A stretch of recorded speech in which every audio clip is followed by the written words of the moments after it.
آخری حرف پر جزم. اسی طرح کھڑی زیر ہے دیکھیں بھی کیا ہے بھی. اب وقف کریں گے تو بھی کیا پڑھیں گے بھی. لہو الٹا پیش آ گیا. وقف کریں گے تو کیا پڑھیں گے لا. کیا پڑھیں گے لا. دو زیریں ہیں عذابن عذابن. ٹھیک ہے. وقف کریں گے تو کیا پڑھیں گے عذاب. ٹھیک ہے. علیمن علیم. دو پیشیں ہیں تو وقف کریں گے کیا پڑھیں گے علیم.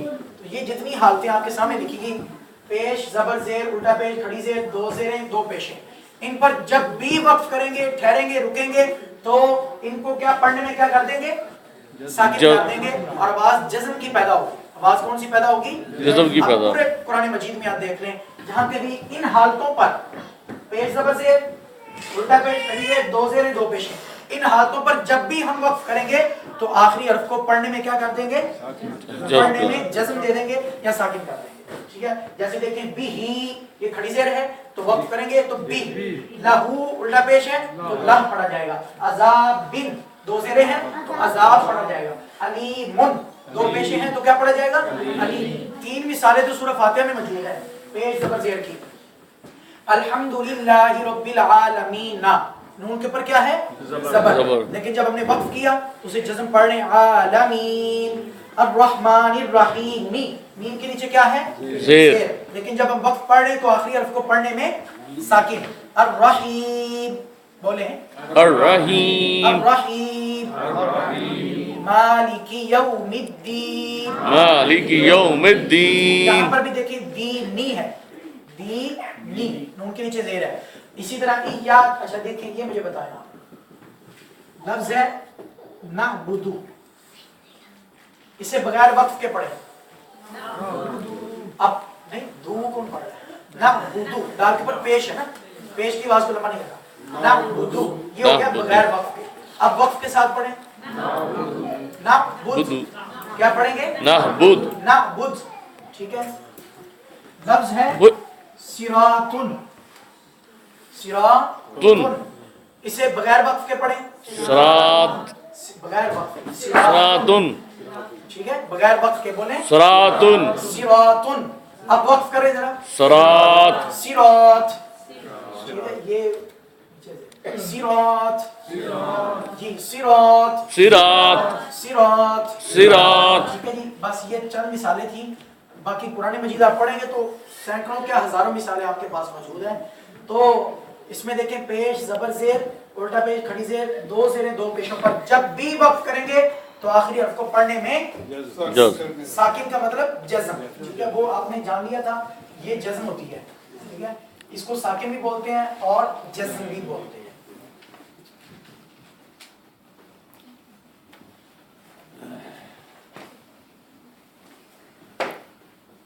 اس کے بعد دوسری صورت زبر والی دو زبر والی. جب دو زبروں پر وقف کریں گے کسی ایسے لفظ پر وقف کرتے ہیں جس کے آخر میں دو زبریں ہیں جس کے آخر میں دو زبریں ہیں تو جب وقف کریں گے تو پڑھنے میں الف کی آواز ہوگی. پڑھنے میں کس کی آواز ہوگی الف کی آواز. الف کی آواز. مثال کے طور پر علیمن علیمن یہ بغیر وقف کے ہے. اب ہم اس پر وقف کرتے ہیں علی کس کی آواز پیدا ہوگی علیما. بولیں علیما علیما بصیرن بصیرن بصیرن بصیرن. وقف کے ساتھ پڑھیں ذرا بصیرا بصیرا بصیرا بصیرا. خبیرن خبیرن اور وقف کے ساتھ پڑھیں خبیرا خبیرا خبیرا. کلامن لامن وقف کریں کلام. ٹھیک ہے. دو زبروں پر جب بھی وقف کریں گے تو پڑھنے میں کس کی آواز پیدا ہوگی الف کی. الف کی آواز. مزید آسان کر دیتے ہیں آپ کے لیے ایک زبر کو اڑا دیں ایک زبر کو اڑا دیں گے تو پھر کیا بچے گا بصیرا. ایک زبر کو اڑا دیں تو کیا بچے گا بصیرا. یہ نہیں آپ سچ مچ وہاں رگڑنا شروع کر دیں اور اڑانا شروع کر دیں پڑھنے میں آواز میں. ٹھیک ہے جی. وہاں مٹانا نہ شروع کر دیجیے گا. ٹھیک ہے. وقف کا مطلب ये बसीरन है, एक ज़बर को आप पढ़ने में ख़त्म करेंगे वो देखें ऑटोमेटिकली बसीरा बन गया, ठीक है। एक ज़बर को ख़त्म करें खबीरा बन गया। अलीमन है अलीमा, ठीक है। कलामन है कलामा, कलामा।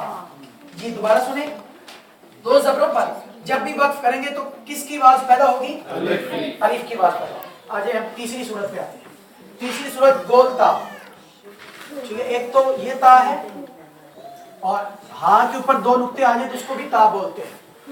हा के ऊपर दो नुक्ते आ जाए तो उसको भी ता बोलते हैं। गोल ता पे जब भी वक्फ करेंगे तो वो पढ़ने में हा हो जाएगी। गोल, तवज्जो फरमाइए, गोल ता पे जब भी वक्फ करेंगे तो पढ़ने में क्या हो जाएगी? हा हो जाएगी। जी बोले, गोल ता पे जब वक्फ करेंगे तो पढ़ने में हा हो जाएगी। हा हो जाएगी। सबसे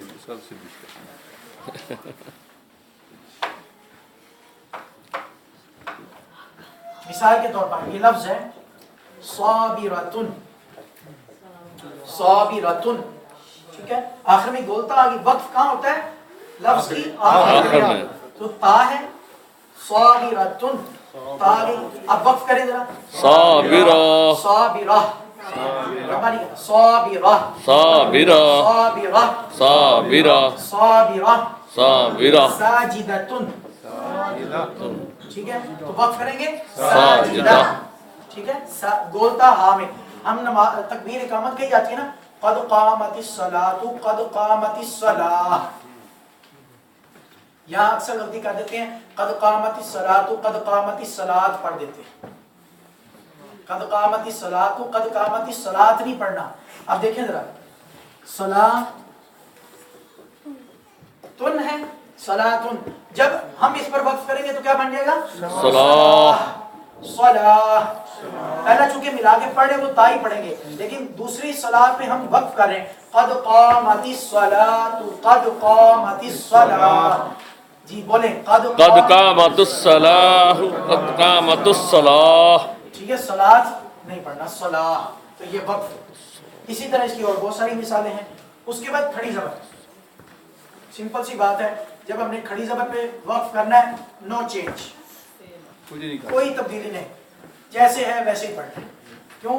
ये वक्फ में भी वैसे पढ़ा जाता है और वक्फ के बगैर भी वैसे ही पढ़ा जाता है। मिसाल के तौर सूरत दुहा तो सबको आती है, नहीं आती तो सुनी तो भैया कसरत के साथ। वद्दुहा, ये मैं वक्फ कर दिया।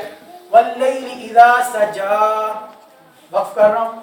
मा वद्दअका रब्बुका वमा क़ला, वक्फ कर रहा हूँ। अब मैं मिला के पढ़ता हूँ, वद्दुहा वल्लैलि इज़ा सजा मा वद्दअका रब्बुका वमा क़ला। कोई तब्दीली हुई नहीं, सेम पढ़ा जा रहा है। यानी वद्दुहा वक्फ की सूरत में भी वैसे ही पढ़ेंगे जैसे वक्फ के बगैर पढ़े, इसमें कोई तब्दीली नहीं होती। यही सूरतें थी, चार सूरतें अगर आप ज़हन में बिठा लें, पूरे कुरान मजीद में जहाँ कहीं भी वक्फ करेंगे इन्हीं चार सूरतों में से। जी, सूरत जब खत्म करते हैं तो उसके बाद थोड़ा सा लंबा होती है। हाँ जी, जब सूरत खत्म होती है उसके बाद तो थोड़ा सा लंबा होती है, जैसे अल्हम्दुलिल्लाह रब्बिल आलमीन। ये जब खड़ी ज़बर को खत्म आप करेंगे तो उसकी आवाज़ भी एक अलिफ के बराबर होगी। एक अलिफ की आवाज़। इससे अगर इससे थोड़ी ज़्यादा हो जाए तो मतलब में कुछ फर्क आएगा? नहीं, मतलब में फ़र्क नहीं आएगा, खूबसूरती में फ़र्क आएगा कुरान मजीद। क्योंकि दो चीज़ें होती हैं कुरान मजीद में जो हम गलतियाँ करते हैं, वो अभी हमारा टॉपिक आएगा आगे जाके, एक लहन जली और लहन खफी। कुरान मजीद में दो गलतियाँ हम करते हैं, दो तरह की। एक होती हैं वो गलतियाँ जो माना को बदलती हैं, एक वो गलती होती है जो कुरान पाक की खूबसूरती को बदल देती है, उसको कम कर देती है। जो आप जिस गलती की बात कर रहे हैं ये कुरान मजीद की खूबसूरती को कम कर, क्योंकि ये भी हुक्म है सिर्फ कुरान मजीद को सही ना पढ़ो बल्कि सही भी पढ़ो और खूबसूरती से पढ़ो, दोनों, ठीक है। बात का कुरान पाक हदीस पाक है, आका अलैहिस्सलाम ने फरमाया ज़य्यिनुल कुरआन बिअस्वातिकुम फ़इन्न अस्सौतल हसना यज़ीदुल कुरआन हुस्ना। फरमाया कि कुरान मजीद को खूबसूरत आवाज़ के साथ पढ़ो, खूबसूरत लहजे के साथ पढ़ो, खूबसूरत तरीके से पढ़ो। क्यों? ये खूबसूरत आवाज़, खूबसूरत अंदाज, खूबसूरत लहजा ये कुरान के हुस्न में मजीद इजाफा करता है। सुभान अल्लाह। तो इसलिए वो जितनी ही आवाज़ को लंबा करना उतना ही लंबा करना चाहिए, ज़्यादा भी नहीं करना, ठीक है, और बहुत कम भी नहीं करना। तो इसमें आप एक सूरत और भी शामिल कर लें जज्म की। अगर किसी हर्फ के आखिर में जज्म आ जाए तो फिर सॉरी इसमें नहीं, खड़ी ज़बर, जज्म, खड़ी ज़बर, जिसमें हमने खड़ी ज़बर के बारे में पढ़ा वो अपनी असली हालत पर रहेगा, कोई तब्दीली नहीं नहीं होगी। आएगी। जज़्म आ जाए तो भी कोई तब्दीली नहीं होगी। मिसाल सूरह फातिहा, इसी सूरह दुहा की, वद्दुहा वल्लैलि इज़ा सजा, इसकी आखिरी आयत है व अम्मा बिनिअमति रब्बिका फहद्दिस।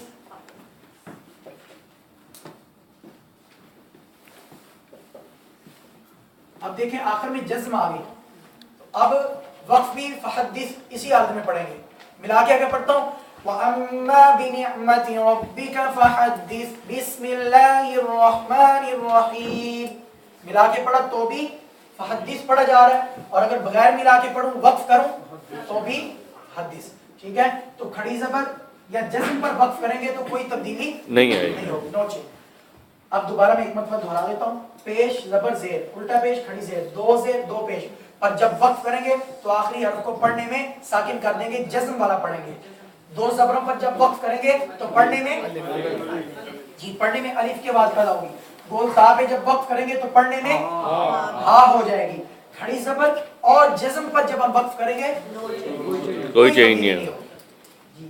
ये हमने पूरे कुरान मजीद का वक्फ के हवाले से पढ़ा। अब इसमें एक बात वक्फ में आप और जान लें ताकि हमारा वक्फ का बयान जो है वो कंप्लीट हो जाए।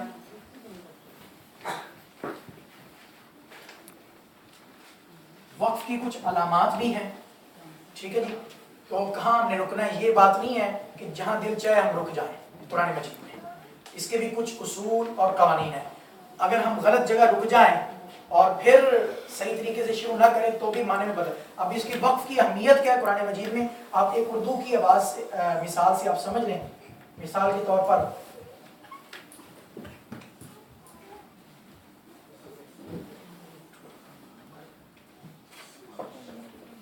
मैंने एक जुमला लिखा, उठो मत बैठो। आप देखें मैं अगर यहां रुकता हूं, उठो मत बैठो, क्या मतलब है? खड़े हो जाओ, बैठना नहीं है। अगर मैं यहां स्टॉप करता हूं, उठो मत बैठो, बिल्कुल माना चेंज हो गया। मैं कह रहा हूं उठो मत बैठो, इसका मतलब है आपने बैठना नहीं है, खड़े हो जाना। अगर मैं कहूं उठो मत बैठो तो माना और हो गया, यानी फिर क्या बैठे रहो, खड़े नहीं होना। इसका मतलब ये है कि वक्फ अगर सही जगह ना किया जाए तो माना चेंज हो जाता है। इसलिए कुरान मजीद में जहां हमने ये नहीं है जहां दिल चाहे अल्हम्दुलिल्लाहि रब्बिल आलमीन यूं नहीं पढ़ना, अर्रहमानी अर्रहीमी यूं नहीं पढ़ना। इसके भी कोई उसूल हैं, कवानीन है। हाँ, अगर आपका सांस टूट जाता है उसका हल ये है कि पीछे से मिला के। मिसाल के तौर पर आपने स्टॉप तो यहाँ करना था, उठो मत, लेकिन आप उठो पे रुक गए, तो अब फिर तरीका ये, अब दोबारा बोले उठो मत बैठो। आपने पढ़ना था अल्हम्दुलिल्लाहि रब्बिल आलमीन पे वक्फ करना था, लेकिन आपके सांस ने साथ नहीं दिया। ठीक है, आपने पढ़ा अल्हम्दुलिल्लाहि रब, यहाँ पे वक्फ कर दिया। अब हुक्म ये दोबारा भी पढ़े अल्हम्दुलिल्लाहि रब्बिल आलमीन, पीछे से मिला के पढ़ना होगा। हाँ, चंद जगह ऐसी हैं जहां अगर आप रुकते हैं तो पीछे से मिला के पढ़ने की जरूरत नहीं। वो जगह आप नोट कर लें। एक तो ये दायरे का निशान होता है, आयत, मीम का निशान है, ता का निशान है, ठीक है, जीम का निशान है, ठीक है, इसी तरह जा का निशान आ जाता है। ये चंद निशाने हैं, अलामतें हैं, इनको आप ज़हन में बिठा लें। अगर कुरान पाक में कहीं ये अलामतें लगी हों और वहां रुक जाएं तो फिर आप उससे आगे पढ़ेंगे, पीछे से मिला के। मिसाल के तौर पर अल्हम्दुलिल्लाहि रब्बिल आलमीन, यहाँ गोल दायरे का निशान है। अब मुझे पीछे मिला के पढ़ने की जरूरत नहीं, मैं आगे पढ़ूंगा अर्रहमानिर रहीम मालिकी यौमिद्दीन इय्याका नअबुद। अब मैं आगे पढ़ूं या पीछे से पढ़ूं? पीछे से मिला के पढ़ना पड़ेगा क्योंकि मैंने गलत जगह वक्फ कर दिया। इय्याका नअबुद यहाँ वक्फ किया, फिर मुझे दोबारा मिला के पढ़ना पड़ेगा इय्याका नअबुदु व इय्याका नस्तईन। ठीक है जी, ये हमारा वक्फ का बयान कंप्लीट हुआ। यहाँ तक किसी को कोई बात समझ ना आई तो आप पूछ सकते हैं। ये याद रही हाँ जी, ये जी। अक्सर जगह कुरान मजीद में लिखा होता है वक्फ का कुछ नाम करके लिखा होता है साइड पे, वक्फ लाजम या वक्फ मैं वगैरह। डिटेल में नहीं गया, मैंने सिर्फ आपको ये लेकिन उस कुरान मजीद का कोई भी नुस्खा लेंगे ना आप, اس کے اینڈ پہ ایک پورا پیج بنا ہوتا ہے اور اس میں ساری علامتوں کی تفصیلات لکھی ہوئی ہیں، اس علامت کا یہ حکم ہے، اس علامت کا یہ حکم ہے، اس کو